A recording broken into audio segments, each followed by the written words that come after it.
யாக்கோபில் எழுதியிருக்கு 2 அதிகாரமும் 3 அதிகாரத்தில் படிச்சிங்கன்னா தெரியும். எச்சியாதிருப்பாய கொலை செய்யாதிருப்பா, இதை நீ நிறைவேற்றினாலே 2வது கட்டளை முடிஞ்சிருச்சு. ஆண்டவர் ஏதோ சொல்கிறாங்க, நியாயப்பிரமாணத்தில் கொடுத்ததெல்லாம் இப்போ தேவையில்லைன்னு. அந்த நியாயப்பிரமாணத்தில் மிக முக்கியமான 10 கட்டளை தான் 2 கட்டளையாக மாறிச்சு. அதில் உங்களுக்கு ஒன்று சொல்லவா, ஒரு நியாயசாஸ்திரி ஆண்டவர்கிட்ட வர்றான். இந்த நியாயசாஸ்திரி, வேதபாரகர், பரிசேயர் இவங்கெல்லாம் ஆண்டவர்கிட்ட எதுக்கு வருவாங்க தெரியுமா? ஆண்டவரையே குற்றப்படுத்துறதுக்கு. எப்படி பாருங்க, யாரையே குற்றப்படுத்த. ஆமாம், சில நேரம் இப்படி வரும் ஆட்கள் நிறையா, நம்மளையே குற்றப்படுத்த வரும்.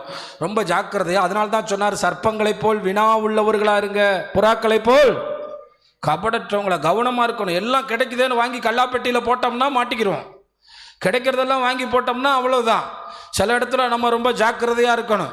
அப்போ இங்கே கவனிங்க, வந்துட்டு அந்த நியாயசாஸ்திரி சொல்கிறான், கற்பனைகளிலெல்லாம் பெரிய கற்பனை எது அப்படின்னு ஆண்டவர்கிட்ட கேட்குறான். அப்போ ஆண்டவர் சொல்கிறாரு, உன் தேவனாகிய கர்த்தரிடத்தில் அன்பு கூறுகிறது, முழு இருதயத்தோடும் முழு ஆத்மாவோடும் அன்பு கூறுகிறது போல என்ன செய்யணும்? முழு ஆத்மா அன்பு கூறுவாயாக. ஆமாம், அப்படின்னு சொல்லிட்டு புள்ளி வைக்கல.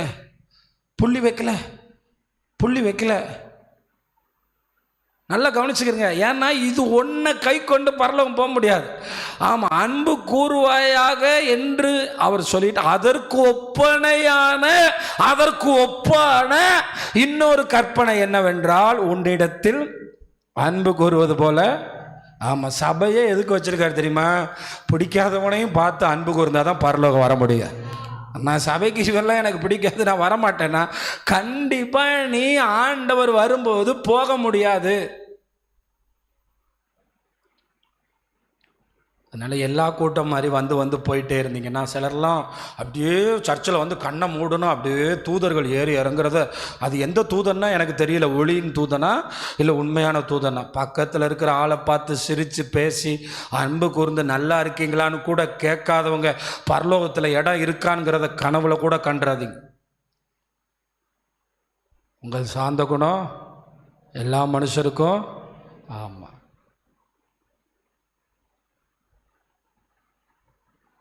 அப்படி என்ன அவசரம்? வேணா சொல்லுங்க, 15 நிமிஷம் முன்னாடி கூட முடிப்போம். எல்லாரும் அன்பு கூறணும். அடுத்தவங்க வெற்றியில் களி கூறுங்க.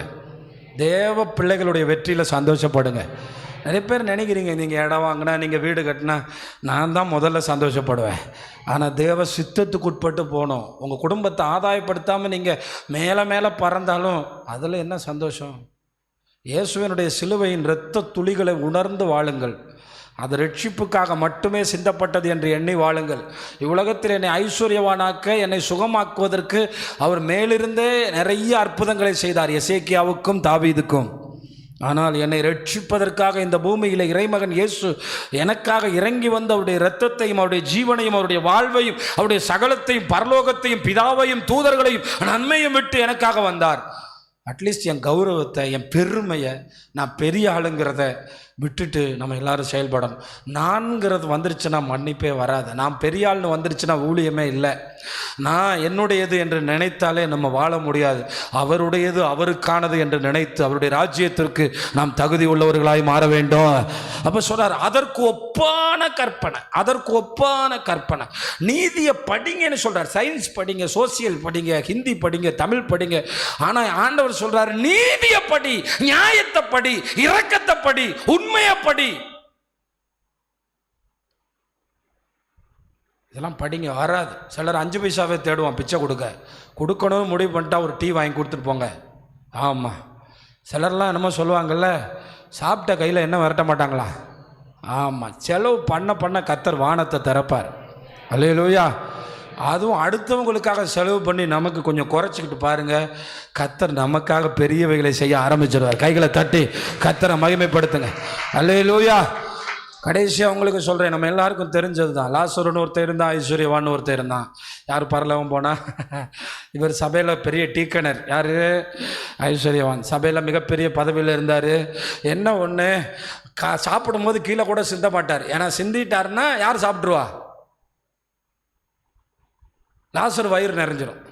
லைட்டாக ஒரு 2 ஜேசிபி வச்சு வெட்டி போட்ட மாதிரி 2-3 சோறு கீழே போடுங்க. நம்மால் உயிரோடு இருக்கும்போது அப்பாவுக்கும் அம்மாவுக்கும் சோறு வைக்காம வெளியில் ஒரு பெரிய ஓலை கீத்தை போட்டு தண்ணியில் போட்டுறான். போட்டு செத்து போன பிறகு கா கா கா காங்கிறான். காக்கா வடிவில் அவங்க அப்பா வந்தாராங்க. இருக்கும்போது ஒரு ருசியாக டெய்லி என்ன ஒரு இட்லியவே திண்டுக்கிட்டு இருக்கான். உங்கள் வீட்டில் ஒரு நல்ல சாப்பாடு வரும்போது எவ்வளோ சண்டை இருந்துட்டு போட்டுமே, அம்மா சாப்பிடுவேன், உங்களுக்கு தான் சுகம் உண்டாகும், சாப்பிடுமா அப்பா, இன்றைக்கி நல்ல சாப்பாடு வச்சுருக்கேன், சாப்பிடுங்க 2 பேரும். அதேமாதிரி பெரியவங்களும் சொல்கிறேன், குறை இருந்தாலும் ஏற்றுக்கிறங்க, நம்ம பிள்ளைங்க தந்தது. அல்லேலூயா, நல்லா ஸ்தோத்திரம் பண்ணுங்க. நீங்கள் வச்ச மாதிரி வைக்க முடியாது. ஏன்னா அம்மா வச்ச மாதிரி மீன் குழம்பு வைக்க முடியுமா? சில நேரங்களில் அம்மா வச்ச மாதிரி வராது. ஆனாலும் சொல்கிறேன், அப்போ சில நேரங்களில் இது எல்லாத்தையும் நமக்கு சக மனித உறவு தான் நம்ம வீட்டினுடைய குடும்ப ஜெபத்தை பரலோகத்துக்கு கொண்டு போகுது. கொர்நேலியுன்னு ஒருத்தர் இருந்தால் முழு குடும்பம் மட்டும் இல்லை, வீட்டில் இருந்த சோல்ஜரை முதற்கொண்டு ஜெபக்கூடத்தில் வைக்கிற அளவுக்கு சக உறவில் சரியாக இருந்தான். பேதுரு வரும்போது அந்த வீட்டில் இருந்த எல்லாரும் அபிஷேகம் பெற்றாங்க. கைகளை தட்டி கர்த்தரை மகிமைப்படுத்துங்க. அல்லேலூயா.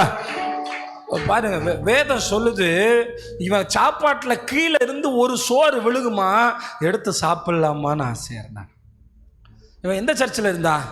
நம்ம சர்ச்சில் இருந்தவன் தானவன்.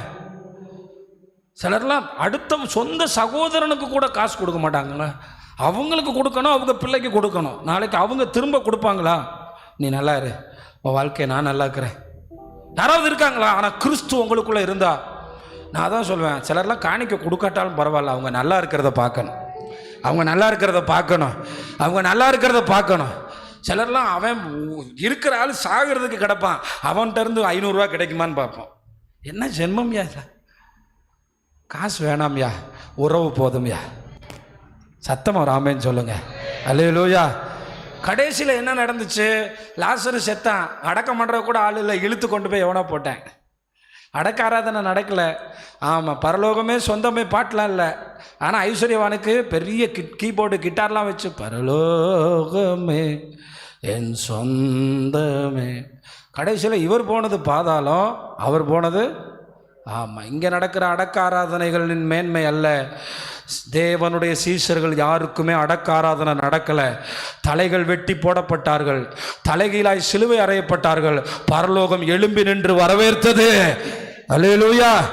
அதான் சொல்கிறேன், நல்லா கவனிச்சுக்கிறங்க. லாசருக்கு எங்கே இடம் கொடுத்தார் தெரியுமா? ஐஸ்வர்யவானுடைய ஆபிரகாமனுடைய மடியில் கொடுத்தாரு. ஐஸ்வர்யவானுக்கு ஒரு சொட்டு தண்ணி கேட்குறான், அதுவும் யார் கையில் வேணுமா?